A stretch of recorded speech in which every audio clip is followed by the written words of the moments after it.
Everybody, that is a lion. My name is James Henry. I think she's going to look for her cubs. Now, this is also a very good time for me to tell you that we are live, which most of you will know, but if you happen to be a new viewer, hashtag Safari Live is the best way to get hold of us. Questions at WildEarthTV is not too bad either. Carrier pigeons, telephones will not work. Nor will smoke signals or Morse code. Unfortunately, Rebecca, who's directing the show today, is not able to manage with Morse code. What is happening to the youth of today? Right, we're going to follow this lioness through some fairly crackly bush. While we do that, let's go and find out what Byron and Brian are up to this afternoon. She's not quite there yet, everybody. She's almost at the dam, and she's being very, very cautious. And see, she keeps stopping, she keeps looking, she hasn't started calling yet, but she's about within the range that she might start calling. I'm going to stay behind her now, so that if she calls forward, she's able to, or the cubs are able to hear her, rather than driving next to her, if you know what I mean.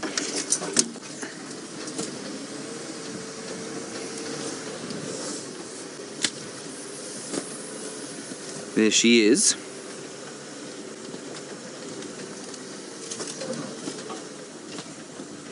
Now she's looking carefully. Now, I'm going to tell you what gave them a fright this morning. And if you can see her there, she's looking up towards the Sabi Sand Ranger's hut. Now, I think what happened is the two game scouts who were on an anti-poaching patrol came past the kill this morning. And just as an indication of what an apex predator is, or how they react to an apex predator, there you have it. So the game scouts have got to do their patrols. They have to follow up and do what they have to do, and that is inescapably means that they are going to have an effect on the animals every so often. Not very often at all, and it's 99% of the time a very positive effect. But you just saw how with the cubs there, the lions, I don't know if you were watching this morning, but if you were, the lions got up and they took off. They wanted nothing to do with the world's largest and most apex predator.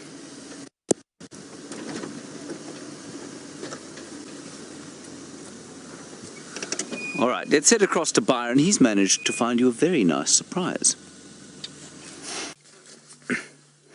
Now, very strange situation has occurred here. She walked straight up to the carcass, everybody. The reason we cut to Byron's there was not only because of Shongile. I'm afraid we did lose a bit of signal. Anyway, so we're not trying to hide anything from you. She walked up to the carcass, chased a couple of vultures off, didn't make any contact calls whatsoever, turned around and came straight back along the path that she's come. Now, I don't know, maybe she was thinking about having something to eat and decided that no, she wouldn't, because it's now the carcass is covered in vulture dung, and maybe they fetched the cubs earlier. I'm not sure. But I am sure that she's heading back towards the rest of the pride, and so that question will shortly be answered. Right, we're going to have to get in behind her here on this wonderful game path. Now, many of you will have heard of a game path. This is a game path here, and you can see it's like a highway. And this highway, I think was made largely by elephants. And it comes basically from One Eye Pan in Simbambili, straight across this little northern section of Djuma, and goes straight to Sydney's Dam. On we go.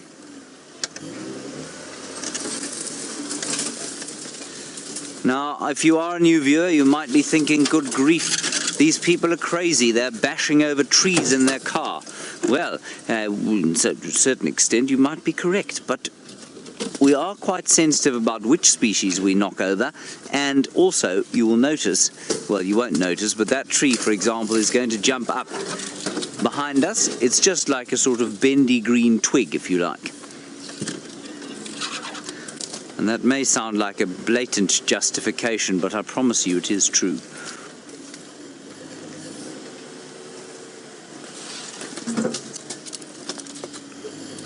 So we'll just follow her through here.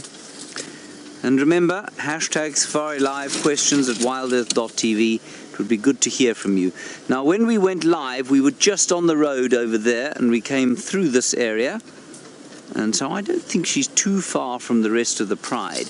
Ephraim left them not too far from here. Ephraim is a guide from one of the other lodges. And just quickly, Genre, if you don't, example of my very favourite tree over here, everyone. Manalkara mochisa, the Lofelt milkberry. Genre, make it look green and pretty. There we are. Wonderful. Genre loves it when I give him a difficult task, don't you, Genre? Mm-hmm. It's not a great favourite. No, it isn't. Okay, marvellous. Let's carry on. Lions are on the offing.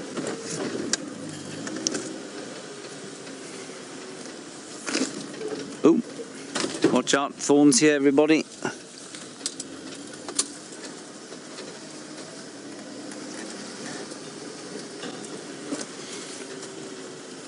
Well, she's coming up on the main road.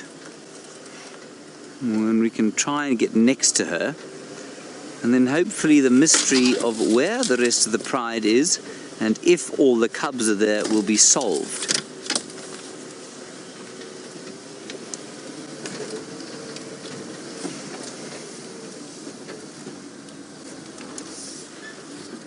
She came from quite a long way down the road that way, so we'll just give her a bit of space so she can walk on the road. Because, you know, like us, she quite likes to walk on the road.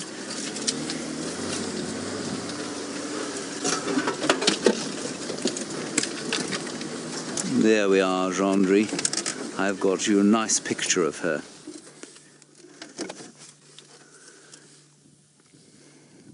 Now, this is the female with that nasty injury behind her left elbow, her left front elbow. But it seems you can see there's a very slight limp there. And she's also obviously one of the mothers, and that's why I thought perhaps she was going to look for the cubs. And I say she's obviously one of the mothers because she's clearly lactating still. Her teats are still very swollen. You can hear a very silent afternoon, 29 degrees Celsius, 84 Fahrenheit. And there's just the odd distant buzz of some cicadas. A ring-necked dove in the background, and a scimitar. Right, so let's carry on. I don't think the rest of the pride is far from here, but I didn't see them this morning after we left them. Huh?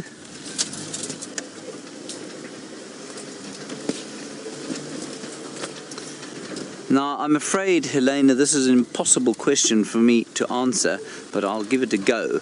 You say, do I think... Oh dear. One of the door has just come open, everyone. I wonder who left it open. Whoever they are will die a very painful death very shortly. Okay. Come on, Gendry. I don't think it was Gendry. There we are. That's it. Okay. Right, something to add to the pre-drive check. Are all the doors shut? Now, Helena, you said, do I think this is one of the mothers, or do I think it's one of the aunts of those cubs that were there?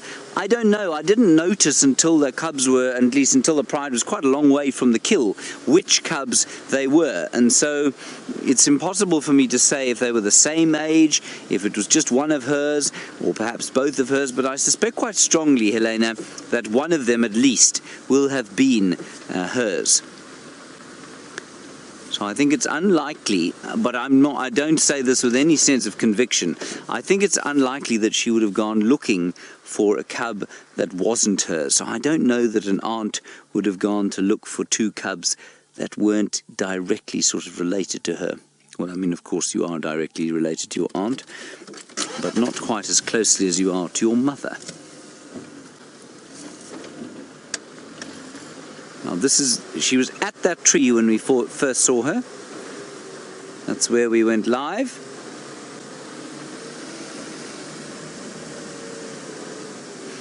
And she's walking at a very sedate lion pace, you see.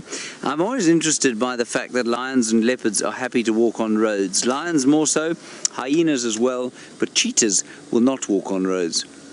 And because they're right at the bottom of the sort of predator hierarchy out here, they tend to stay in cover. So if you find a cheetah next to a road, you'll find them walking sort of 10 meters in, 30 feet or so, just walking gently along. And they don't walk out onto the road very often, except to maybe cross the road. One day we'll do this in electric vehicles, and it'll be as silent as it is now. You can see, I don't know if you noticed that, see her ears, watch her ears carefully. She's not familiar with being followed by a totally silent vehicle. That's why she's listening. She's completely used to being followed by a vehicle that's on and making a slight engine hum. I think that's quite cool. Let's start the engine again and see if she doesn't just put her ears forward. No. Maybe my theory is utter nonsense. Certainly won't be the first time, and nor, unfortunately, will it be the last. Now, it's going to get a little bit hairy in here, I think. You know, she has not eaten a lot of that buffalo. She's not looking particularly rotund at all. And so, I don't know, I think she was going to look for those cubs. But she gave up very smartly, I must say. Well, there's some very nasty drainage lines in here. Oh, she's coming this way. Let's let her get past. A brief look at Gendre there, wondering why it is he still hasn't had a haircut.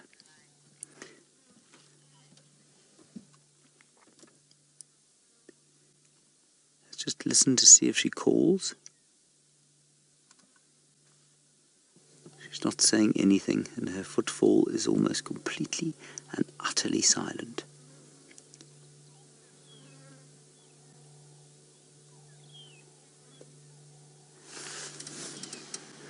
Alright, well, while we try and sort of figure our way through this fairly thick bush, let's head back across to Pyjamas Patterson there in the tent and find out what of the astonishing array of artifacts and things she has there she wishes to tell you about now.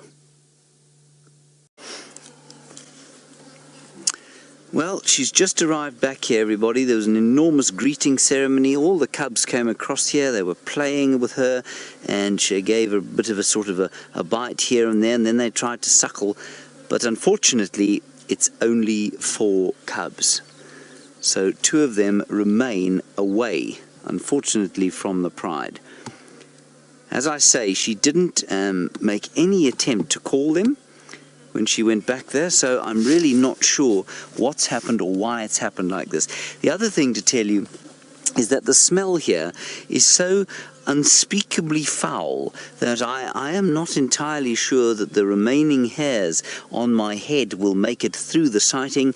Indeed, it might singe my eyebrows clean out of my head at this stage. It is utterly disgusting to the point of making me want to gag. The reason for that is a pile of tar-like dung just over there. Can you see it, Gendre?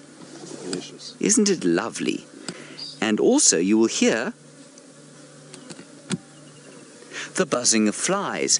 Now, very, very pleasantly for us, those flies have come up off that pile of tar-like stinking dung, and they are now sitting upon our person. These are the sacrifices we make to make sure that you are entertained by the lions over here.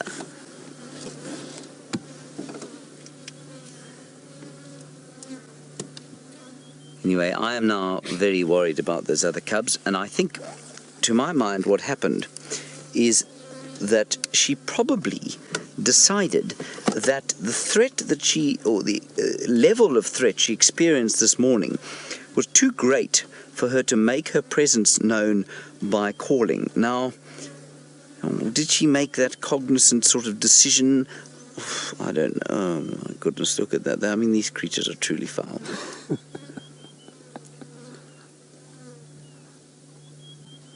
Anyway, so that does worry me. I think those cubs are still there.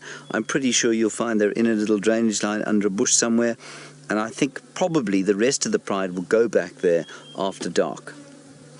And maybe that will just sort of bring them out of hiding, if you like. Now, let's talk a little bit about the smell. Smell is one of my favorite subjects, of course, and many people will say to you, well, how is it that an animal able to smell probably 40 times more sensitively than you and I is able to lie in a place that smells worse than your average sewage farm? Well, the answer to that, everybody, is that it's just how the smell is interpreted. They don't find the smell of their own dung unpleasant, and I think it's probably because they have stomachs that are so powerful in acid and various other digestive juices that even were they to try and eat, or were they to have to ingest some of that dung, they'd probably be okay. It probably wouldn't poison them. I suspect it's probably, in fact, for human beings, more toxic than the venom of a black mamba.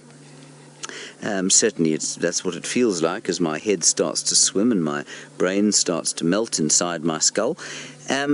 But the reason I say that is that the reason dung smells bad to us is that we don't have such a powerful digestive system. If we are to eat dung of, say, a carnivore or a baboon or a warthog or something like that, you'd probably find that we'd get extremely sick. And that's why dung is distastefully smelling to us.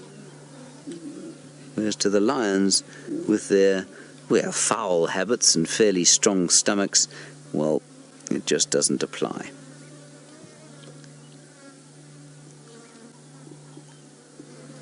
Whew. And of course the fact that the sun has now just come out and is shining on that very fresh piece of lion detritus, well, that doesn't really help. I suspect no grass will grow there for the next 1,500 years. It will be a patch of ground so deeply toxified that 2,000 years from now archaeologists will wonder if perhaps a meteorite didn't land there. A dung beetle. Now let that be... Ooh, hang on a second. Let's just go back to the line there, Jandri. She's getting a little bit cross because they're still trying to suckle. Sorry. That dung beetle is an interesting lesson, which I'll tell you about now. These cubs are still trying to suckle. That's a complete waste of time because I don't think that line is definitely not lactating. 1, 2, 3, 4, 5, 6 lionesses. That's interesting. There were only 5 lionesses this morning, weren't there, Jandre? Or did you see 6? I thought there are only 5. Sorry, there are. You make a very valid point there, Jandre. You see, this is why it's nice to be around with Jandre, because he's reminded me, of course, that the pride of lions that we see every single day is, in fact, only 5 lionesses and not 6. How embarrassing. Can we go back to a lion, please? So what I was saying about the cub there is that she's trying to suckle. And of course they're now getting to the age where suckling is not going to be possible. We said a little while back we thought that one litter was born in mid-June, one litter was born about 2 weeks after that, and then one in mid-July. I'm not sure that that's right. I think Brent reckoned that the first litter was born on Torchwood sort of towards the end of May, and I think that that's probably correct. So regardless, they're now at weaning age, the oldest ones. The youngest ones, not quite yet. They'll get there eventually in about sort of 4 or 5 weeks' time. But what it means is that milk will start to dry up in these females now. And so, although they still definitely love a bit of milk, they're going to wander from female to female, hoping and hoping, and eventually there's going to be none left. And interestingly, there, the lioness that do the other story genre, that cub there, that's the one with the floppy ear, the tailor called Flip Flop. That is not an official name. Before Twitter explodes, it's not an official name. It's just quite an interesting one that she's got that floppy ear, probably from mange. Here we go, attempting to suckle again next to us here. And there, look, that's quite interesting. I don't know if you picked that up, but her teats have definitely sunken in.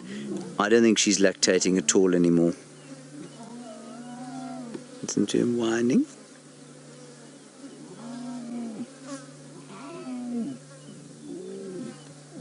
Please, Mum.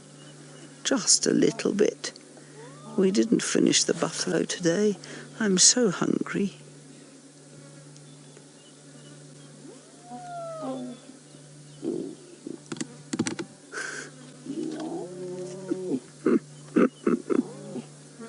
That's a little lioness, of course.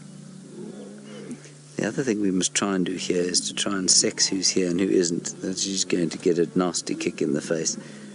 It's amazing how patient the lionesses have been, but now, no more. Enough of that.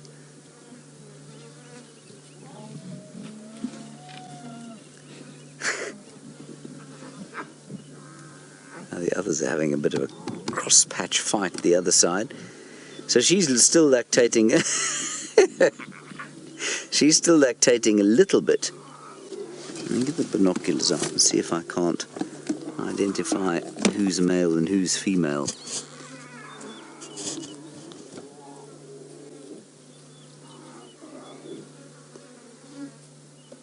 Still so fat with buffalo. There are at least 2 females there. I think we've got 3 different ages of cubs. I think we've got 2 of the oldest litter, 1 of the middle litter, and 1 of the teddies there. I think that's one of the teddies in front. The teddies, for those of you who don't know, they were the youngest litter, and they just looked like teddy bears to me, so that's what I called them. Yeah, that's Floppy. Flip flop. Flap flip. She's a lioness too, so there are definitely 2 lionesses.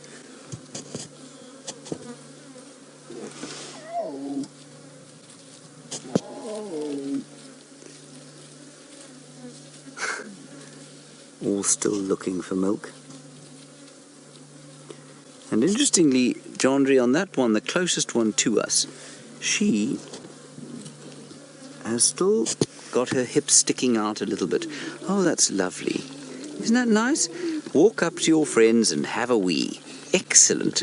Oh, and the cub is now in the process of doing exactly the same thing. Wonderful. I suppose it keeps... Oh, there are 2 of them doing it now. I suppose it keeps the ground cool. Absolutely foul. Gorgeous, really just stunning stuff.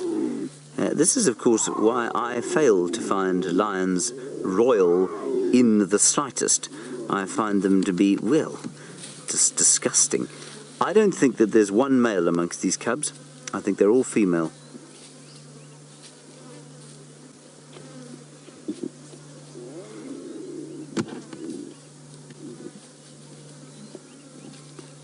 Doing their level best to get some food.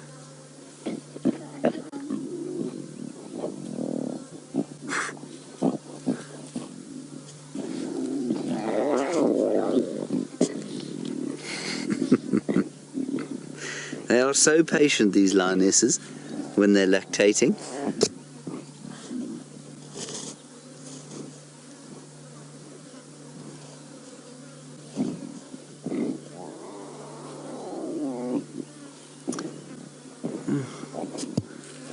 Ruth, hello, it's lovely to hear from you. You're in South Africa. It's always nice to hear from home. Not that it isn't nice to hear from away from home. But Ruth, you're wondering, if they stop lactating, will they then go into estrus again? No, they won't. And the reason for that, Ruth, is that once the lactating ceases, it does not preclude the need for them to provide food. So until these cubs are almost 2 years old, they will be almost totally hopeless at trying to look after themselves, at trying to kill things for themselves. Quite unlike leopards, they don't seem to have the same knack. Yes, they'll try and kill small things like squirrels and birds and that sort of thing, but it's highly unlikely that they will manage to kill anything worthwhile before they're about sort of 2 years old. And it's only once the responsibility of looking after them disappears that the lionesses will come back into estrus. So at about 2 to 2.5 years of age for this lot, the lionesses will come into estrus again. So right now, they won't come into estrus unless they lose these cubs. And that's looking increasingly unlikely. The Birmingham boys are settled. And of course, well, I mean, look, we've had an incident today where 2 more cubs seem to have gone missing. 2 died of the white mussel disease, the rest seem to have recovered. So it's not impossible that one of these lionesses has lost all her cubs, but I think that there are 3 age groups here.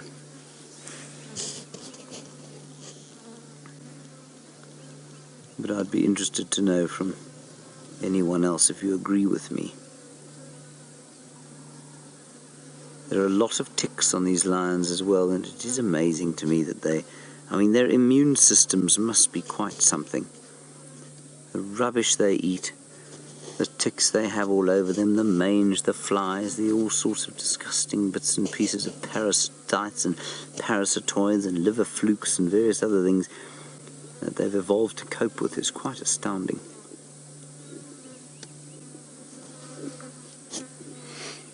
Yeah, I think we're looking at ticks. Yes, ticks. I meant, thank you, Jean-Andre. 4 little lionesses. I don't think there's 1 male here. That was delicious. Look at the ticks there. Thank you, Jean-Andre. If everyone wasn't feeling nauseous yet, they certainly will be now. And that is the carpet of lions.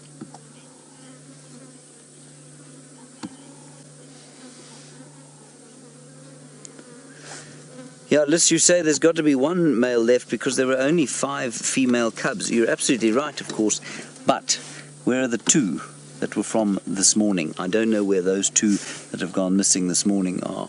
And yeah, there certainly isn't a male amongst these 4. Unless I've mistaken it, but I'm pretty sure. Yeah, I think these are all females. Would you agree with me, everybody, that we have 3 ages of cubs here? I think that's what we have.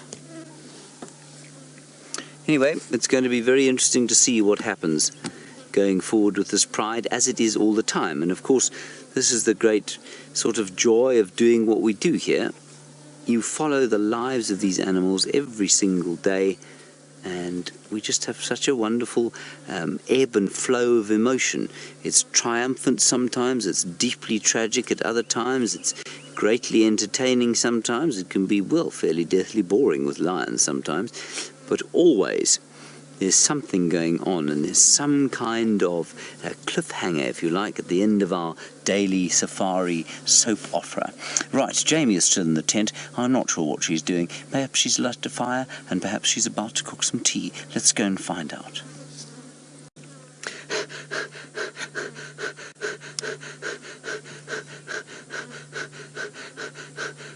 I'm practicing being a lion, everybody, after a very big meal. I had a very big meal for lunch today. It was delicious. Yum, yum. Did you eat it, Jean-Andre? Did you enjoy the lunch? Yes. Excellent, good. You, thankfully, are not quite as recumbent as these lions are. Obviously as forgettable across the dinner table. Yes. Oh, you were sitting across the dinner table from me. I do apologize. Anyway, there are the lions. They haven't moved at all. 2 other cubs have not appeared. Mercifully, none of them have relieved themselves further, which is well, you know, one must be grateful for small mercies. But otherwise, not a great deal has gone on here. Certainly a larger number of flies has sat on us while we've been here.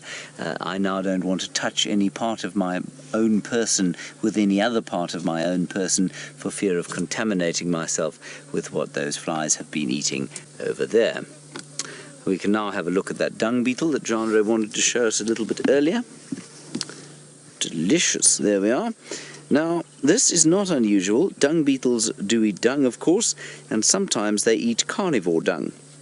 And I remember I had a really nasty experience the other day. I was lying in my bed, minding my own business, reading my book, when zzz, plop, a dung beetle landed on me. So I picked it up and I thought, oh, what a sweet little dung beetle. And I thought to myself, this is not a good place for a dung beetle to be. It is not interested in quantum biology. Let me toss it out the window and send it on its way to a piece of dung. This I did, and then I picked my book up again. And as I did that, of course, my hand passed my nose. At that point, I leapt out of bed faster than a lightning is able to strike the ground from a small cloud, and then I shot to the bathroom and washed my hands because it smelt not completely unlike that dung over there. Those dung beetles eat carnivore dung, and they also, interestingly enough, will go to carcasses. Like that rotting buffalo carcass, some species of dung beetle will go and eat rotting flesh, which is quite interesting. I mean, it's not a very sort of big nutritional gap, if you like, to go to a piece of dung like that. So be aware, everybody. If a dung beetle lands on your bed in the middle of the night, take care to smell it before touching it and getting rid of it. Do you take that as a very severe lesson, Chandra? Yes? Good. Chandra, of course, sleeps with the mosquito net, so it's unlikely to happen to him. Good. Right, on to the lions. Now, there was a question, I think, a little bit earlier about the lioness who has that injury. Now, I mentioned it at the beginning of the drive. She was the lioness that was walking towards. That's not her, of course. It's this one here, Chandra. She was the one, of course, that went to look for the cubs, and you can just see as she breathes quite heavily that sort of hole that she has there, quite possibly caused by a slash from another lioness's claws. But it doesn't seem, unlike Mfumo's great injury, to have created any kind of discomfort. Helena, you're wondering about what the possibility of myiasis in this wound is. I have to be brutally honest with you, Helena, and say I don't know what myiasis is, to be honest. I would say I think it's some kind of infection from flies or something like that.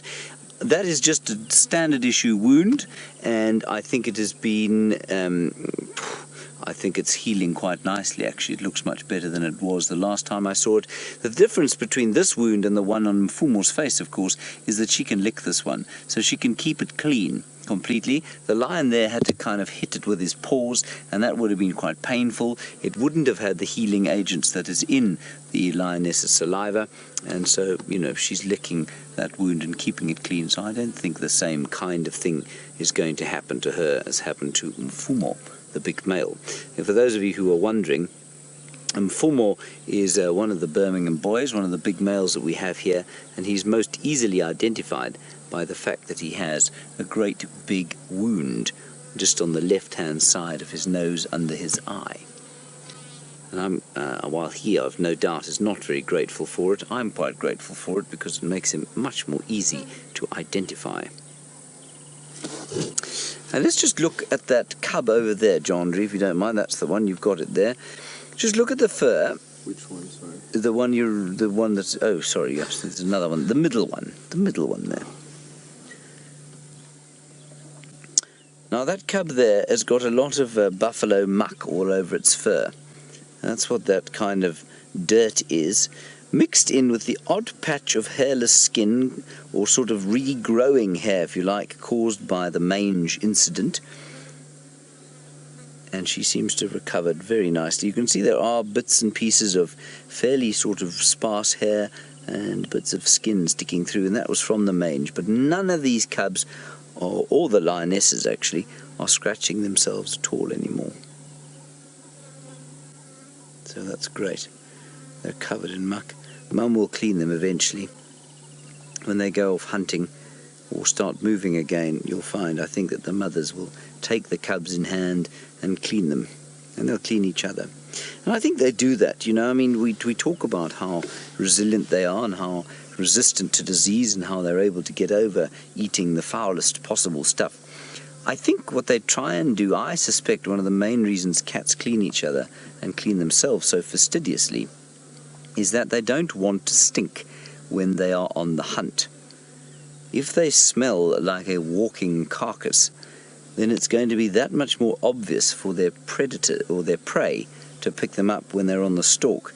However, if they just smell like lion, and I don't think lion smells very strong, if you sit in this proximity to lions and they haven't relieved themselves with the tar-like dung, what you find is that they don't actually smell at all. Hyena's not really the same, dog's not the same, but they have completely different hunting strategies. Those are two animals that like to hunt by coursing, so they're not worried about stalking their animals, where of course lions and leopards have to stalk as close as possible to their possible prey, and I think that's why they're such fastidious cleaners of themselves. Let us find out Jamie Patterson's opinion on the matter. She is in the tent. More, I suppose, intellectual aspects of living out here, and then we have Byron and Brian. They are with the spotted prince of cats, in this case the princess of cats, a leopard. I will introduce you to these characters very shortly. Please do send us your questions if you'd like to. We'd love to talk to you over the course of the next 20 minutes or so. I think that's all you're with us for. Maybe it's half an hour, maybe we can stretch it.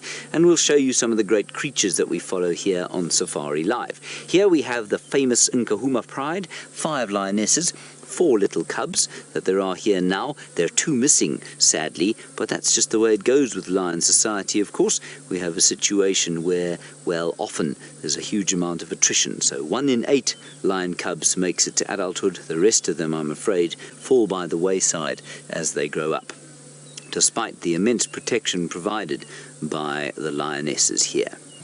And one of the most common things, of course, we're asked is, where are the males? Well, the males, of course, are not part of the pride, unlike the Lion King would have you believe.